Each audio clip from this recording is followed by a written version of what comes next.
There's a week in July that I always look forward to that's nautical themed, where anything is really possible. And I don't know if you guys ever seen this before, but it's a little thing called Kraken Week. Are you ready, kids? I have dark vision. I can't hear you. I have dark vision. Oh! Ahoy, adventurers!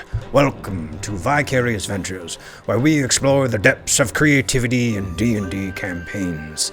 I'm David, the Waterdevian, and today we be diving deep into the murky waters of semi-official D&D playable races to see if we can offer any of our own pearls of wisdom about the Locathah, to show you that they're not just freaky fish guys. I am not a freaky fish guy. For those of you starfish who've been living under a rock and caught unawares, this week the D&D community is making a splash with Kraken Week, spearheaded by the legendary Ginny D and Pointy Hat, who are the masterminds behind this fantastic event, who are making a real splash in the community with their Kraken Week playlist that you can find here on this little info card thingy.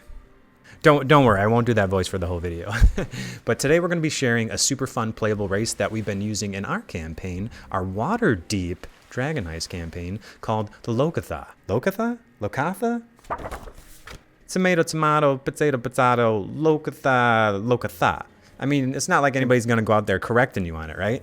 Actually, David, there's a video out where Ginny D clearly pointed out in her mermaid video that is pronounced Locathah. So, therefore, she trumps all other arguments. No way. It's clearly pronounced Locathah, not Locathah. Either way, either one is acceptable. I looked it up, okay? Google Locathah. Thank you very much. Honestly, let's just be glad I don't have to pronounce whatever this word is. Sahwagan. Sahwagan. Wagon? Wagon? Wagon? Sahwagin? Sahwagan? Hey bro, I'm a Sahwagan. We'll be tweaking the Locathah to address its one design flaw and also add in some small bits of homebrew, playing around with the idea of a wet and slippery character, that being wet is always good. We've been using the Locathah in our Waterdeep Dragon campaign, and it's been a lot of fun, and I hope that with this video we can trigger a whole new wave of ideas for your own campaigns, which is a fitting pun because the last name for Mako is Tsunami. Mako Tsunami, also known as Captain Mako, the fearless fisherman, with his crew of sailors on adventures they embark. Anyways, so why would you even want to play a Locathah? Well, we got something for our min-maxers out there, and we also got something for our heavy role players. First of all, it's a really unique and unexplored kind of playable race. Unlike Tritons and Sea Elves and Water Genasi, there's just not a whole lot of official content other than the 2019 Locathah Rising to go off of. So it gives you a lot of freedom to homebrew your own lore, and also you can tweak some of the racial features to your liking because nobody's really going to step on your toes saying, well, actually that's not how it works, because there's just not a whole lot of established lore, which gives you that creativity to kind of play with. But what is there is actually pretty good. If we're looking at what they do give you in Locathah Rising as the racial features, it's pretty well rounded. It gives you really good increases in both strength and dexterity. Like, move over, Bugbear. We got another contender for best martial class. And also, it gives you two really useful skill boosts, where it gives you proficiency in both athletics and perception. And we all know that perception is one of the most useful skills that you can have a proficiency in. And it's actually kind of funny because in our campaign, Mako is very perceptive in combat, but he's also very socially imperceptive and kind of socially awkward, which makes for a lot of really fun role-playing moments. But yeah, you can always tease apart role-playing from min-maxing. But that's not all. We also have the kind of capstone feature for the Locathah, which is the fact that they get something called Leviathan's Will, which gives them advantage on 6 different kind of saving throws against a whole assortment of conditions that normally are turn skips, that marshals in particular have trouble with. If you think about it, what are some of the worst things that can happen to a marshal? They get hit with turn-skipping spells that leave them completely out of the fight, and then when they lose that saving throw, they're totally screwed. Well, not Locathah. They have advantage on saves against 6 status effects, and these status effects, these conditions, are completely debilitating. We're talking getting charmed, being frightened, being paralyzed, poisoned, stunned, or put to sleep. any of these conditions can take you out of the fight. So if you charm the barbarian or you charm the fighter, or if they get fearful and they run away, it's kind of silly because like they're supposed to be these fierce fighters. So that can be kind of one of the worst case scenarios. But that's where Leviathan Will comes in. These people have been enslaved. They have been through a lot of stuff. They have a connection with the Great Old One and the Krakens and those of the deep. They have this super strong will about them. And that's kind of cool thematically that they can stay centered in the fight. But it's also good if you have a caster who wants to be sturdy and can take some hits but also be not stunned or any of those other conditions. But we built the Locathah in our campaign a little bit different. Instead of the min-maxing route to go for the martial route, we went with more of a fun, role-playing, well-balanced, well-rounded kind of Locathah where we did a Warlock build. So we'll talk about both of those coming up in just a second. Anyways, let's go into the racial traits and the two big downsides for the Locathah. First, let's talk about the racial traits and what classes Locathah could be suited for that the min-maxers out there will be happy for. Then we'll cover the more interesting role-playing options by showing our Warlock build that we made with the Fathomless Warlock that we did with Mako. So let's talk about the racial traits. Besides the +2 strength and +1 dex, which is the same as the bugbear by the way, they get those amazing ASI increases, they get top tier skill proficiencies with the athletics and perception proficiencies, and they also get Leviathan's Will, which makes them seem extremely strong, but they do have two big downsides that we need to address. The first and biggest downside is the elephant in the room, the fact that they have limited amphibiousness, which requires them to be submerged in water every 4 hours or they die.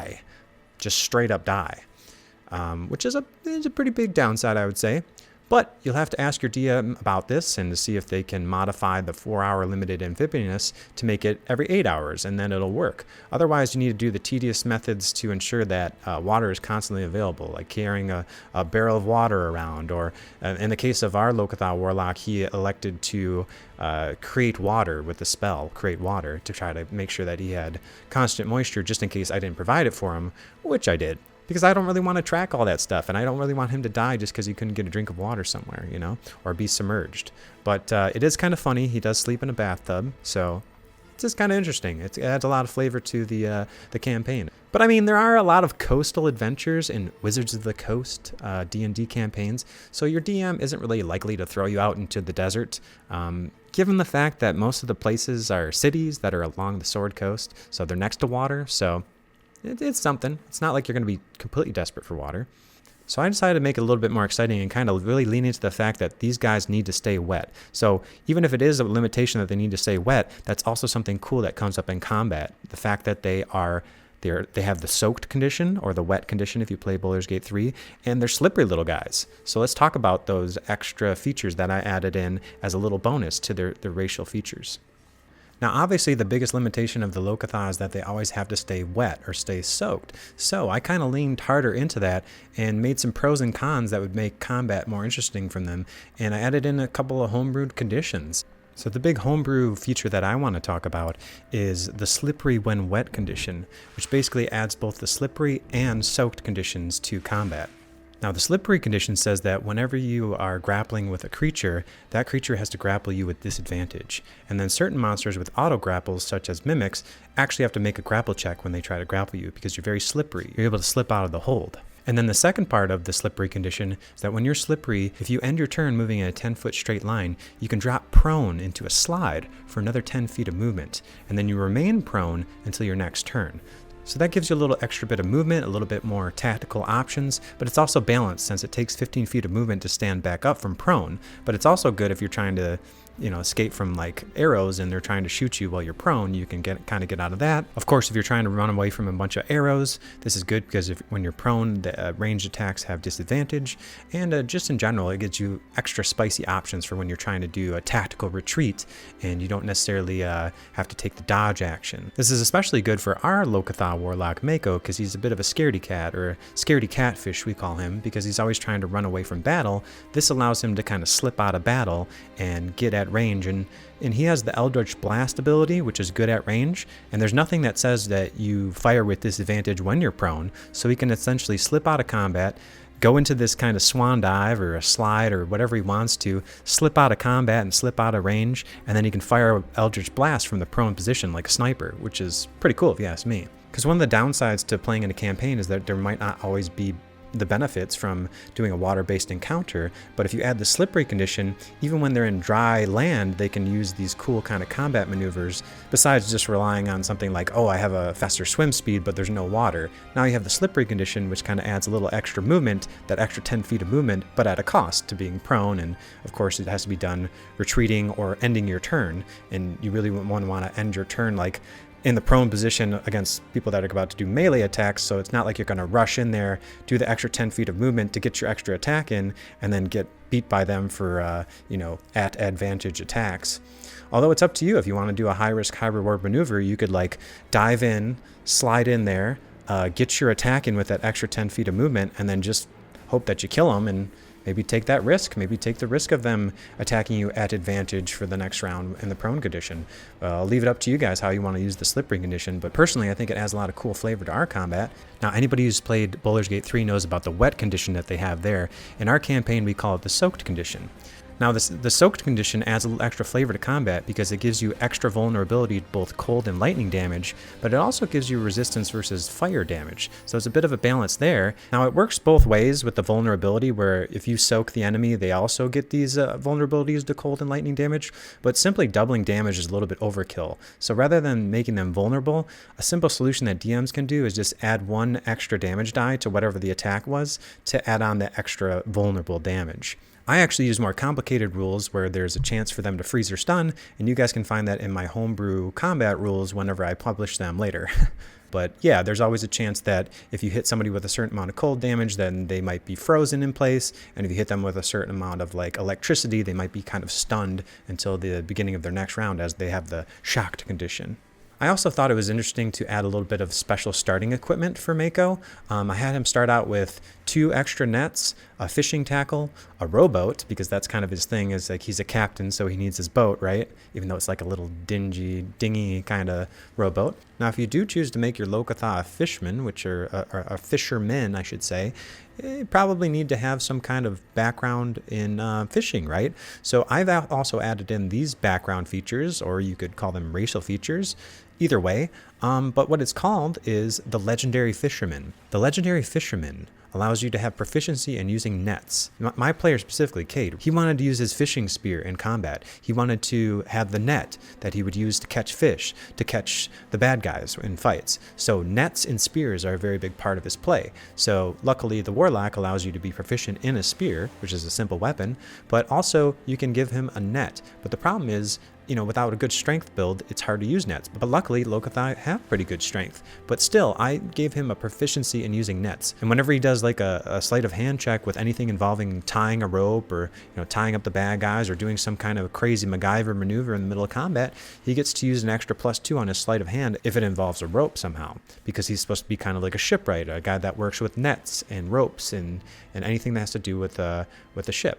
And finally, some other racial features that we didn't talk about was the fact that you can speak Aquan, which is leave it up to your players if they want to figure out how Aquan sounds. But I've been having a lot of fun with all of Mako's familiars that he summons as a warlock, because they can speak and understand Aquan, or rather they can understand Aquan, but they can't necessarily speak it always. But that's always a lot of fun. You can have them talk to fish for info, and if they explore the Deepwater Harbor, that's an extremely useful feature to be able to talk to anything that they encounter underwater and ask for secret locations, secret entrances into the Undermountain. Ooh, you never know. If they do that with their Aquan abilities, that's cool, that's flavorful. They also get a 40-foot swim speed, which, average walk speed is 30 feet. Having that extra 10 feet of swim speed, pretty cool. A lot of races out there, they like to have dark vision. I get it. It's cool. I have dark vision. Everybody wants to have dark vision. So this race doesn't have dark vision, but it has all these other cool abilities as kind of like a trade-off. But I did give Krak'd and Mako an option when they play that if they're underwater, they can see in those lightly obscured areas where it's murky. It's kind of like having dark vision. It's like normal vision to them. So they don't have dark vision. They have like mud vision or murky vision, which is kind of cool. And not everybody needs dark vision. All right. But if you want to make it so that your Locathah have dark vision when they're underwater, especially in the deep depths of the ocean, that makes sense. And you can talk with your DM or talk with your players to see if that's an option that you want to add in for the Locathah, is giving them dark vision, because I think that does make a lot of sense. Mako actually talks about it as being like the water dark being different from land dark. Like he's okay with the water dark, but he's not okay with the land dark. It's totally different, he says. This is kind of funny. And the second biggest downside is that they are ugly. No, seriously, like look at this thing. It's like some kind of weird swamp creature. It looks freaky. It's like a freaky fish guy. And I don't want him to be just a freaky fish guy. I want them to be any kind of fish man. I kind of picture it like in One Piece where there's the Fishman Island where there's the mermaids and then there's the fishmen. And the fishmen in One Piece can kind of be anything. You just take a fish and combine it with a guy. They don't necessarily have to have a tail. And I think as long as you're not giving them the upper body of a human, then you're pretty good. Just make them some anthropomorphic fish, and then you pick whatever kind of fish is flavorful or creative or exciting to you. If you actually look at like the old editions, they wildly change from one official art piece to the next, so why not just make them any big fish variant that you want? So it's kind of like playing a merfolk, except you just go like way harder in on the whole fish element, the fishy features, if you will. So I told my player, hey, pick any kind of fish you want. What kind of like aesthetic do you want for your fishman, your fish folk, your Locathah? And he came back to me and said, I want to play a goldfish. Which actually I think was awesome, because anybody who's ever run Waterdeep Dragon Heist, you know that this is actually pretty hilarious for reasons that I can't say. But please don't spoil it for people on here who don't know, or my player especially. If you know, you know. The goldfish thing is kind of funny. So you can go with any variety of fishes. I found there's like a D1000 rollable table that I found on a Foundry module that's pretty cool. But some of my favorites that I've used in the campaign so far are the red herring for that, mystery campaign, of course. I actually made it so that when they found like the dried up corpse of this Locathah that was like a red herring, it was not only like a red herring for them thematically, but I didn't want it to look too graphic. So like I just made it look like a Swedish fish, and it was a lot of fun. They had like a nice water burial for it where they flushed him out into the sea, and it's very cathartic. So, but yeah, you guys can go with any number of fishes. Some of the ones I've thought of that would be cool are like sturgeons, who are like surgeons, or you run into a catfish if you want to kind of go that route with a catfish. But that's kind of more like the classic Locathah look, is the catfish look with the whiskers. You could also go with a cleric who's a healer, and they're a holy mackerel. You could go with a sawfish laborer. You could go with a swordfish who's like a swashbuckling rogue. Heck, you could even go with a dolphin or a whale if you're not aware of the fact that they're actually mammals and not fish. But you know what is a fish? A shark. You can go with a shark man, any kind of shark variety, great white, hammerhead, whatever kind of suits your character, especially if they're like a hammer-headed kind of barbarian fish man. That'd be awesome. Squidward, anybody? Yeah, you could go with a squid kind of modeled fishman if you're trying to be really loose. That'd be great for anyone whose patron is a kraken, for example, Kraken Week. Also, side note, if you think about it, even that Leviathan will could imply the fact that Locathah have a connection to a kraken or a Leviathan sea monster back in their history, and that's why they're so resilient to spells that alter their mind. Heck, I'd even argue that they'd be good against mind flayers who try to probe their minds, and everyone loves using illithids in their campaigns, myself included. Their lore even states that they used to be like, hanging out with the old gods, dwelling down in the deep. So have fun with it and take that Leviathan's will and make it connected to a warlock or the great krakens of the sea. It's kind of cool thematically as well. So what class might you choose for your Locathah? Now, the obvious min-maxer optimal answer is that they make fantastic martials.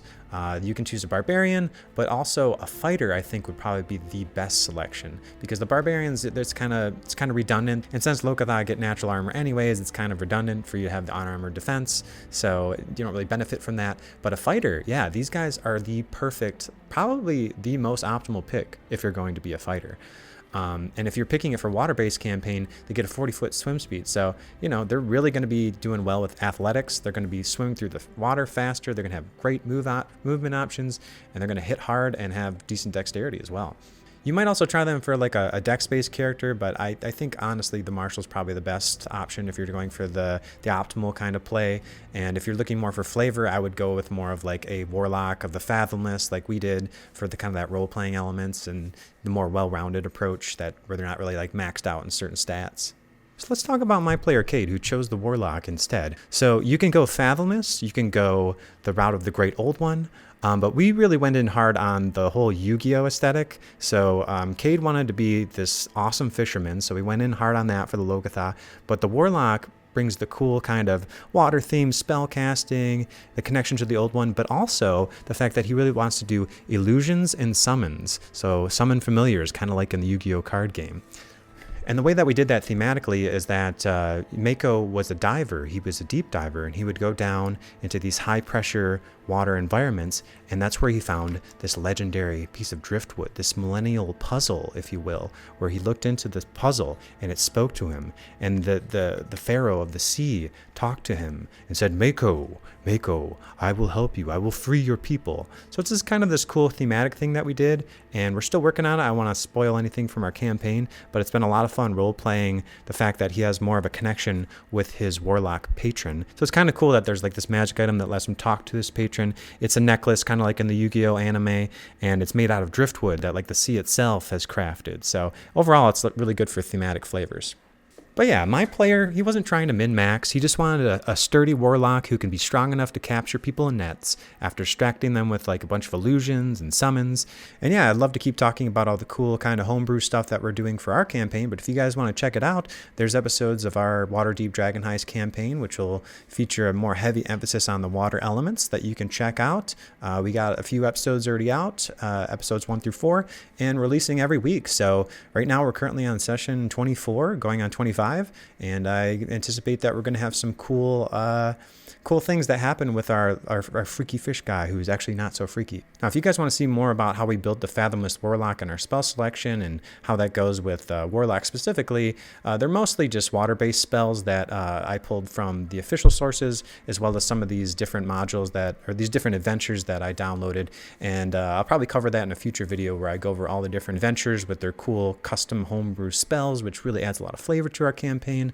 I also made it so that whenever he summons his familiars have access to spells that normally aren't in the spell list, that kind of balance things out. And let me know if there's any kind of cool Locathah homebrew that you guys have done in your campaigns that you can share that we can integrate in our campaign, and I'll be sure to give you a shout out when we actually get to those episodes. So that being said, if you guys want to check out the rest of the Kraken Week content, there's the playlist linked above, and I'm going to be coming out with another Kraken Week content video coming up pretty soon, probably on the Teenage Mutant Ninja Turtles, I mean the Teenage Shadow Monk Turtles that we have in our campaign that I ran. There's a lot of other cool nautical content that I have planned. Whether or not I'll be able to get it out on time for Kraken Week, we'll see. And of course, one more tip for our content creators out there for Kraken Week. Make sure that if you're shooting with your cameras, make sure it's a Canon camera, and make sure that you're shooting in C-Log. You know, it's a camera joke. So you shoot in C-Log because it's Canon log. You know what I'm saying? You guys know what I'm saying. Anyways, I hope you guys enjoyed watching this video. Remember to stay hydrated. Staying wet is always good. Check out all the other content that people are putting out for Kraken Week on the playlist. And I'll see you guys in the next video.